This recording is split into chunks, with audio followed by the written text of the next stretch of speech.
Hello guys, আসসালামু আলাইকুম। কি অবস্থা সবার? আই হোপ সবাই ভালো আছেন। আলহামদুলিল্লাহ আমি অনেক ভালো আছি। তো গাইস, আজকে আমি আপনাদেরকে এমন একটা জায়গা দেখাবো, দুবাই এমন একটা রহস্যময় জায়গা দেখাবো। হয়তো ওই জায়গাটা আপনারা কোনো সময় দেখেন নাই বা ওই জায়গাটার নামও কোনো সময় শুনেন নাই। তো গাইস, দেরি না করে শুরু করা যাক আমাদের আজকের এই ছোট্ট মিনি ব্লগটা। Let's go. তো গাইস, এই জায়গাটার নাম হচ্ছে আল বারারি। এটা হচ্ছে গ্লোবাল ভিলেজের অপোজিট সাইডে, শেখ মোহাম্মদ বিন জায়েদ রোডের সাথে। এখানে আসলে মানে আপনি ফিল হবে যেন আপনি দেশে আছেন, আপনি আপনার মাতৃভূমিতে আছেন। পুরা গাছগুলা এত বড় বড়। আমি দুবাইতে প্রায় 4.5 বছর আমার হয়ে গেছে।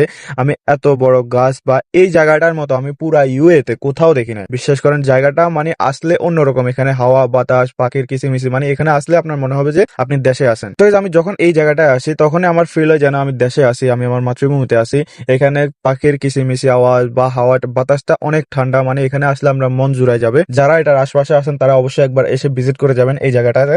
আপনি গুগলে সার্চ করলে পেয়ে যাবেন, আল বারারি লিখে গুগলে সার্চ করলে পেয়ে যাবেন, বা আপনি গ্লোবাল ভিলেজের সামনে আসলে এটা দেখা যাবে। আমি যখন এই জায়গাটাতে আসি, আমি আগে আমার বাসা এখানে ছিল, কিন্তু আমি এখন শিফট হয়ে গেছি। আগে আমার বাসা ছিল মাজ্জানে, মানে এটার পাশে। এখান থেকে বাই ওয়াক 5 মিনিট লাগবে আমার বাসাতে যেতে। বাট আমি এখন আমার বাসা চেঞ্জ করে ফেলছি, আমি এখন ইন্টারনেট সিটিতে থাকি।